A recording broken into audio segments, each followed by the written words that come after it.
Welcome to the Infinite Women podcast. I'm your host, Alison Tyra, and today I'm joined by historian Dr. Gabby Storey to talk about the medieval queen Berengaria of Navarre. So first, can you give us a bit of introduction to who she was and her place in history? Berengaria is born, we suspect, around 1165. Some people have argued for a bit later, towards 1170, but I've plumped for 1165. She's born to Sancho VI, who's King of Navarre. Now, for listeners who don't know, Navarre is a medieval kingdom in northern Spain. It's kind of on the borders with France. And Berengaria's mother is Sancho of Bakia, also within the Iberian Peninsula at this time. So we don't know much about Berengaria's early life. Now, that's not that uncommon for medieval women or even medieval royal children, so to speak. But she doesn't really come on the scene much until about 1185 when she pops up as a witness in a charter for the royal family. So that's really where we get our first idea of her. And then she starts to turn up more and more around this time as we get towards the negotiations for her marriage to the future King of England, Richard I. Now, I think most people probably know about Richard I or Richard the Lionheart. If you're into medieval history, he's probably one of the most famous English kings that we've got. But no one knows about his wife. And I think that's really interesting that, when you think about some of the other kings we have, like Henry VIII, for example, everyone knows his wife. And it's interesting that we've got such a famous king here, and I'll move on to the Crusade in a moment, but just his wife doesn't appear up at all. So with these marriage negotiations, they're a little bit thorny because Richard is actually already engaged to be married. He's betrothed to Alice, Princess of France, and this decision to repudiate Alice for Berengaria will come and bite him on the backside a little bit later.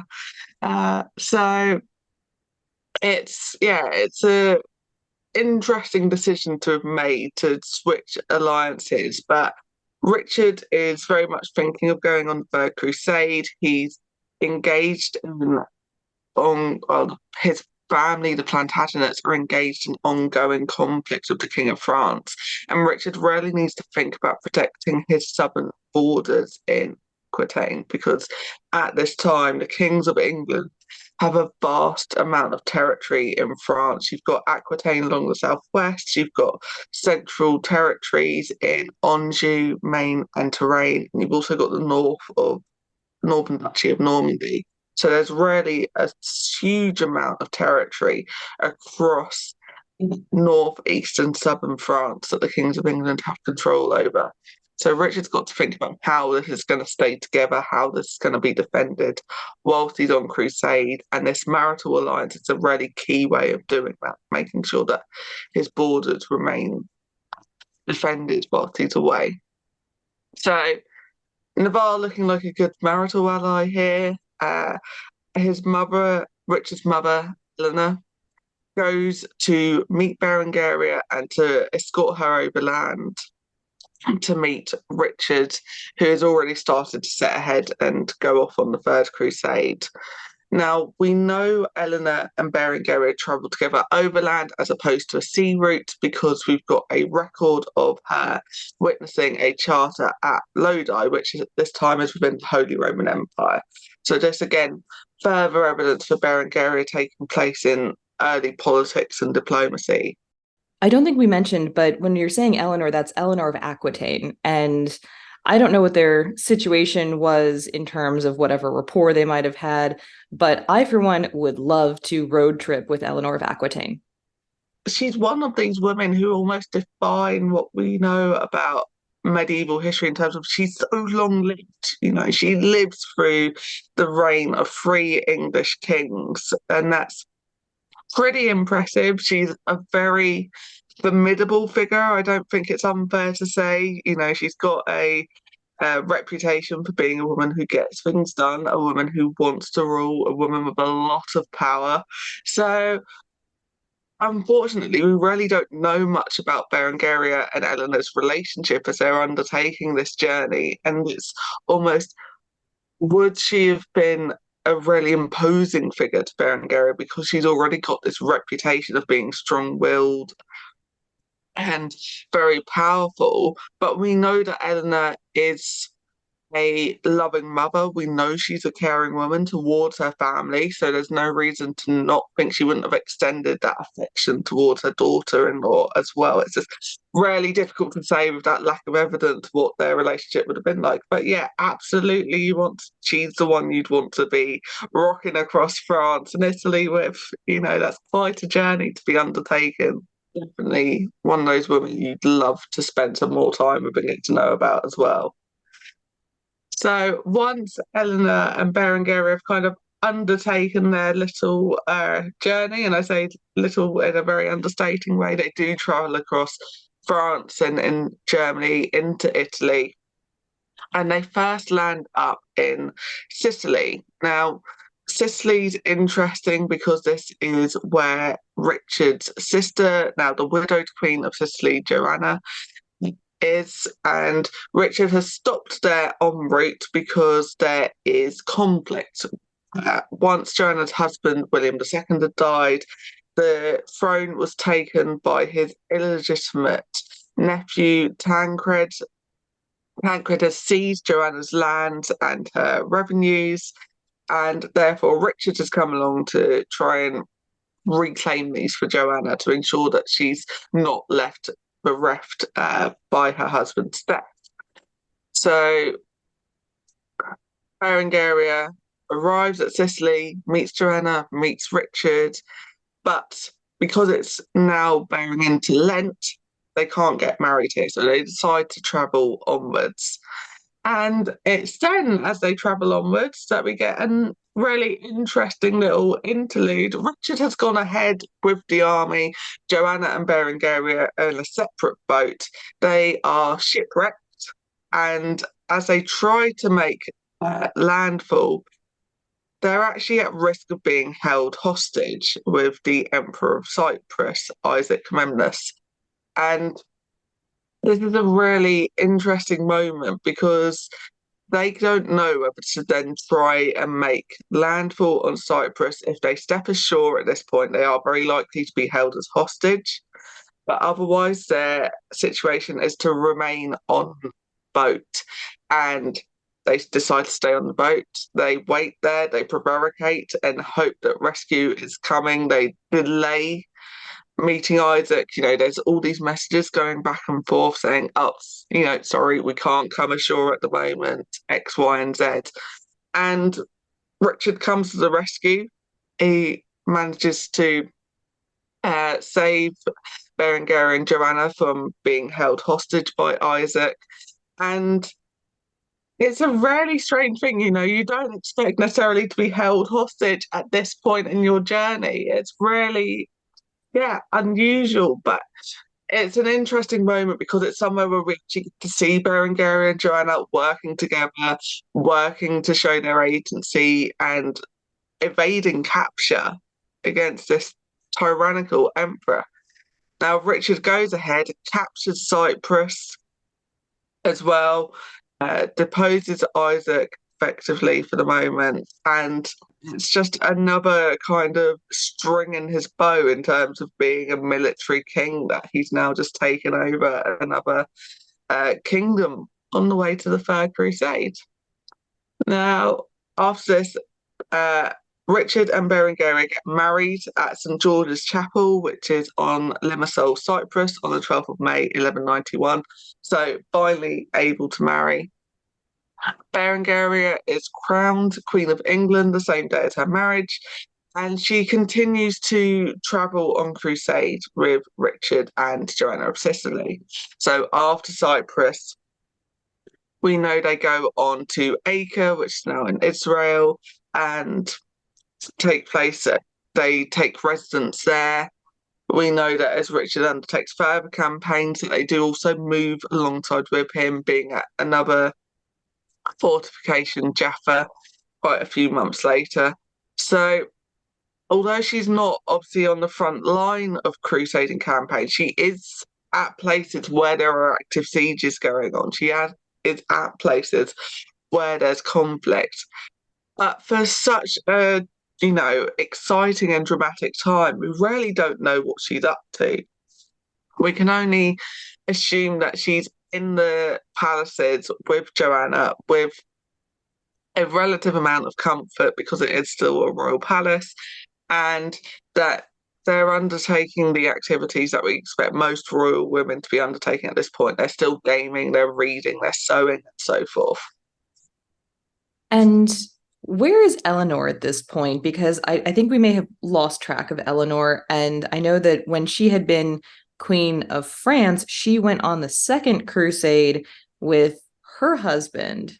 Eleanor goes back to France and then on to England after Sicily. So she pretty much drops Berengaria off with her new husband to be and her new sister-in-law, and skedaddles back off because kingdoms need to be ruled and looked after whilst Richard's gone. But yeah, it is interesting, would she have imparted advice about what life would be like on the crusade from her own experience as Queen of France?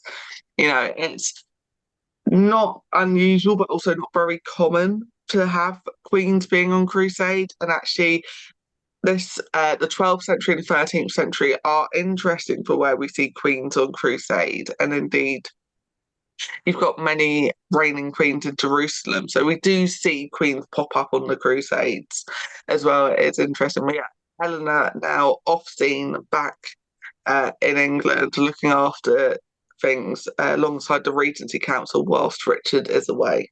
Berengaria does leave the Holy Land earlier than Richard. We know that her and Joanna leave around September 1193, so they spend the best part of 2.5 years on crusade, which actually is quite a long time when you think about it, to be on crusade and not have a lot of knowledge as to their whereabouts and what they're up to.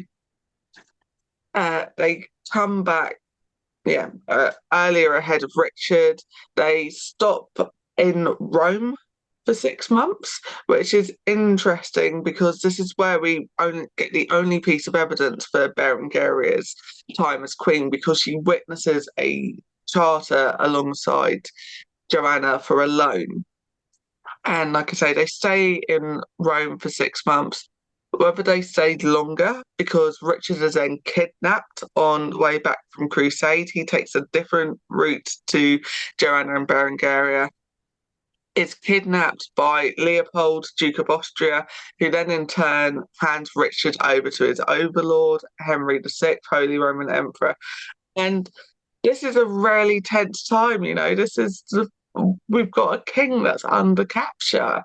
And again, it's one of those points in history where we're like, what's going on? But we'll come back to this moment later because it's really interesting to think about what king is like under capture. But Berengaria, we know, returns to France after her journey in Rome. Not quite sure where she stays at this point. We've got a couple of rumoured residences, and that is really it for her story in a way until Richard's death in 1199.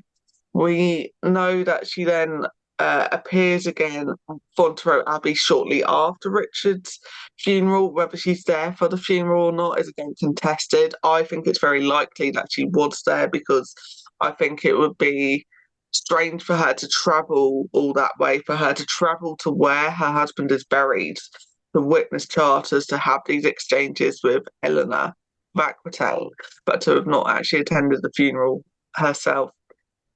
So again, suspect she is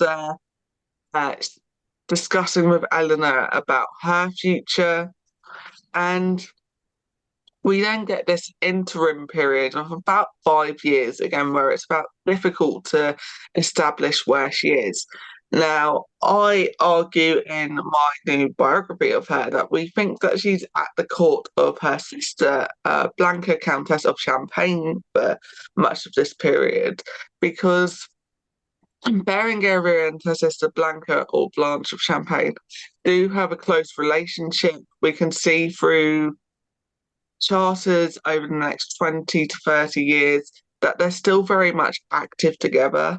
And I think this is a place where Berengaria would have sought refuge. I think she witnesses Blanche's wedding to Tybalt or Teobaldo at the third Count of Champagne. And we can see all these instances where they pop up together. And I think Champagne is where she would have gone to seek refuge at this point. I think that's really interesting. Berengaria comes back onto the political scene really around August to September 1204 when she exchanges her Norman dower lands with the King of France, Philip Augustus, and from this exchange she gets the lordship of Le Mans. This is where she is for the next 26 years of her life, acting as a lord. And again, this is where we get far more evidence for her activities, her interactions with popes, her interactions with the church, very much remaining on the political scene.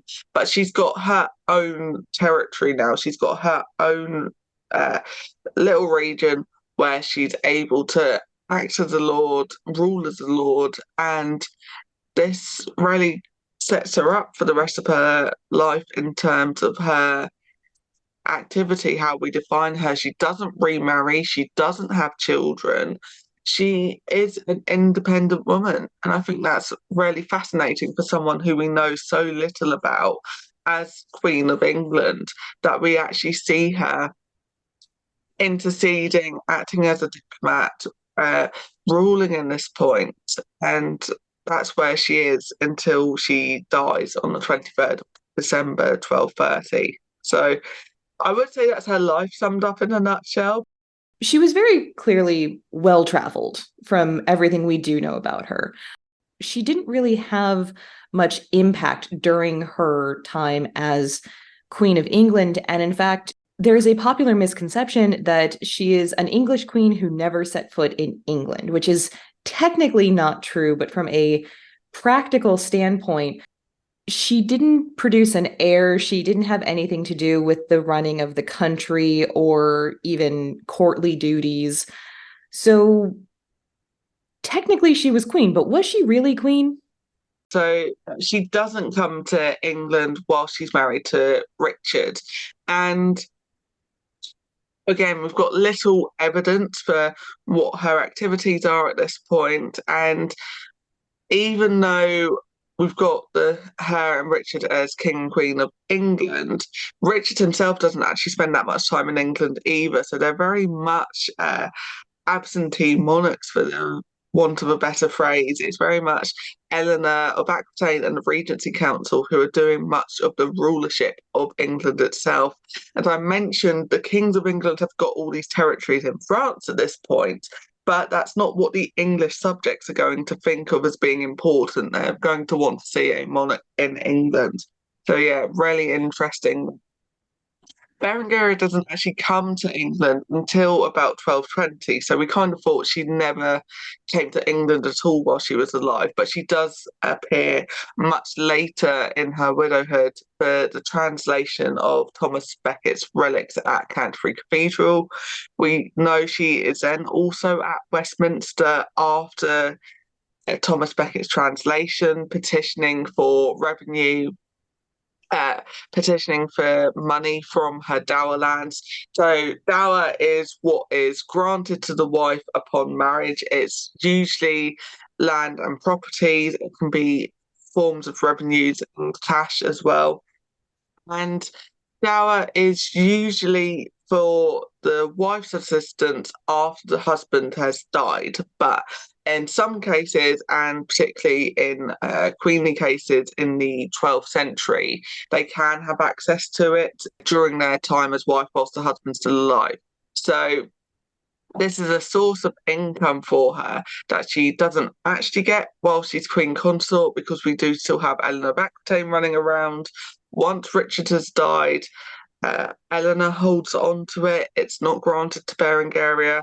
In 1200, once we've had John on the throne, he marries his second wife, Isabella of Angoulême. She then also has claim to these dower lands. So John's actually in a bit of a difficult position because he's got three women who all want access to these lands and to revenues.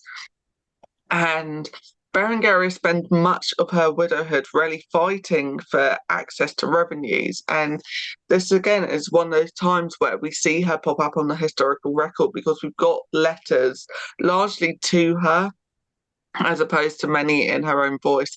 But we know that she actively campaigned for nearly all of her widowhood. The last instance we have about this dower issue is around 1226. So she never gives up. She really keeps fighting to try and have this revenue apportioned to her. And that visit to England in 1220 is really part of that, part of her ongoing campaign to get this money. The Norman dower lands that she had basically traded to Philip Augustus in 1204. Who's Philip, by the way? So Philip Augustus is King of France. He becomes King of France around 1180.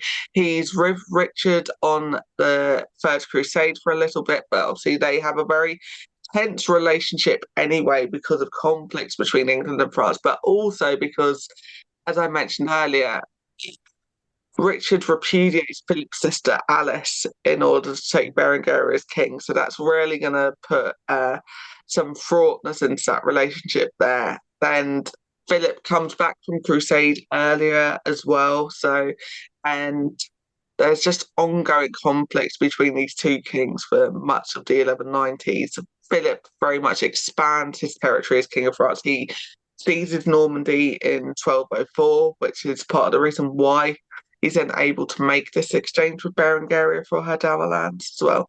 So Berengaria has dower land in Normandy, in England, across pretty much all the territories the kings hold, but she doesn't have actual physical access to the revenues from them. So she's got access to them in name. So for practical purposes, she's not actually trading anything of substance. She's just basically saying, I give up my claim to this.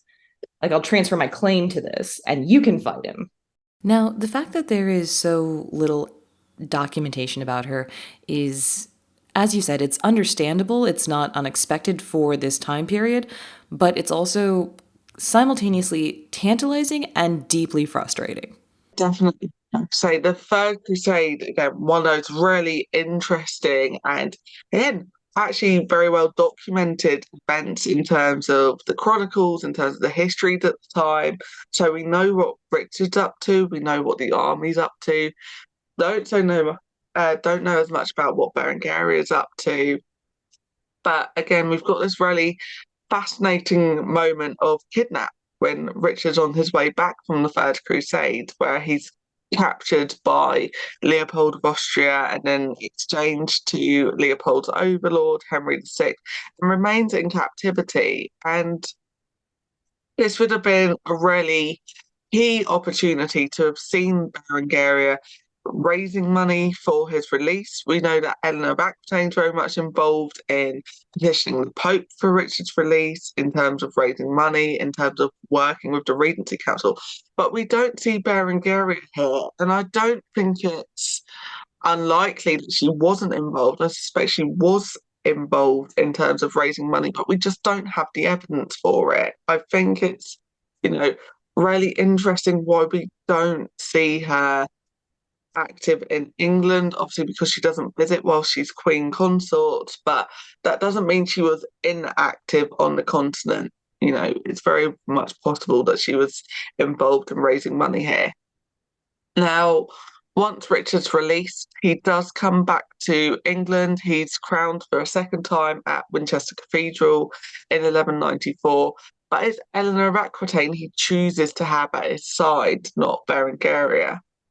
Now, there's a couple of reasons for this. Eleanor had done a lot in terms of ruling the country whilst he's been on crusade, so this really kind of solidifies Eleanor's status as a ruler and showing her power, showing her authority there, and her importance still as Queen Mother. She's still a very powerful woman in her own right as Duchess of Aquitaine.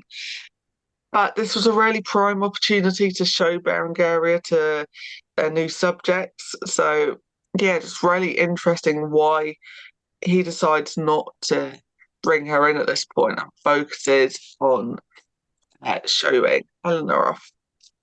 And it doesn't take long for Richard to then decide to go off on campaign again. So this is he spends much of the rest of his reign in France, either on campaign in Normandy, which is facing threats from Philip Augustus, King of France, or touring around the other territories in France at this point. Whether he actually meets Berengaria again during this time, we don't know. It's yeah, really difficult to say. It is interesting when we're talking about regencies because that is often a role that the queen will fill while the husband is off doing something like fighting a war.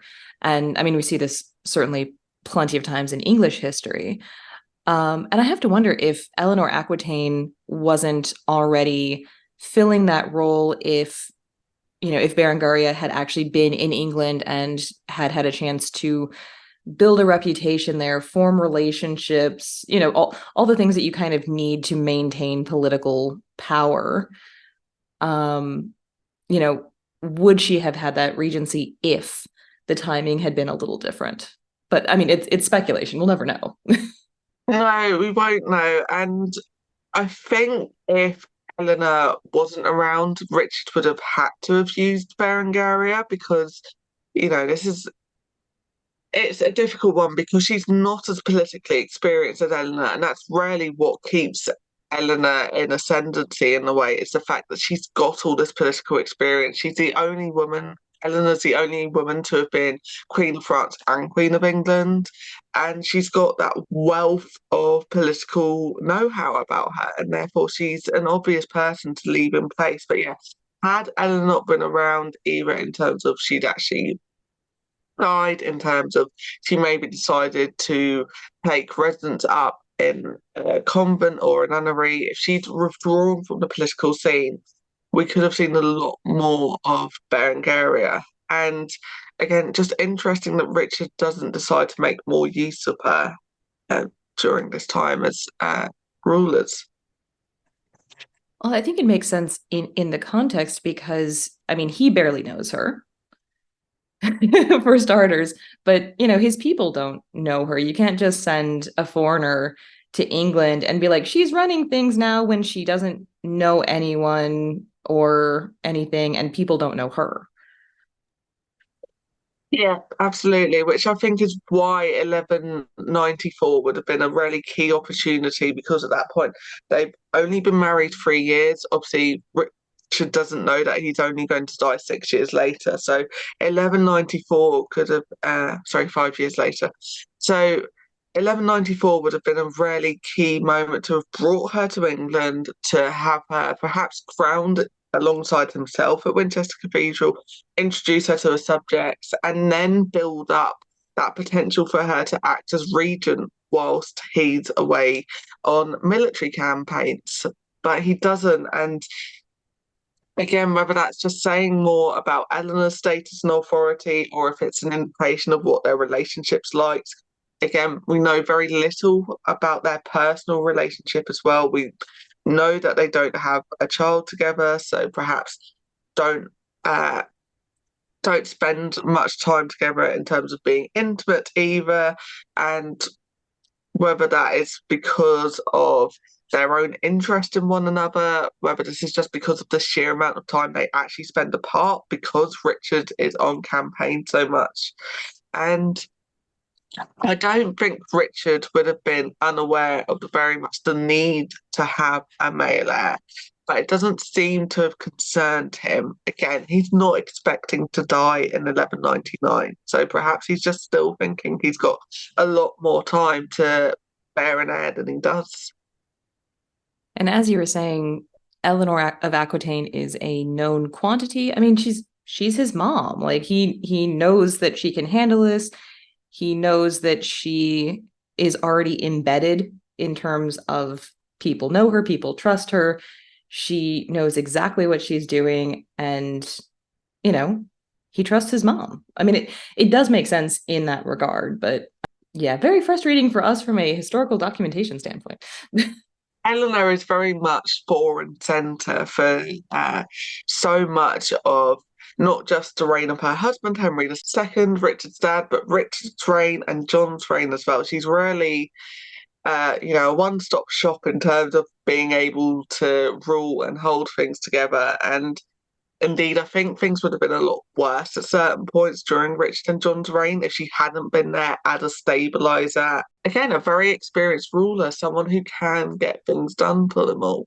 But in terms of what we do have documentation of, what can you tell us about her time as Lord of Le Mans? It's not uncommon to have female lords at this point. We see, particularly at the level of Duchess and Countess, that we do have women acting as independent rulers in their own right. But I think it's really interesting for Berengaria because it's very much a choice. She chooses to exchange her Norman dower land with Philip and to take up this lordship. And it's where we can see her exercise of power. It's where we can see her, again, working for 26 years with the local nobility, but also internationally. She still has interactions with Philip Augustus, King of France. She had interactions with the papacy, with John and Henry III, John's son, who becomes King of England in 1216.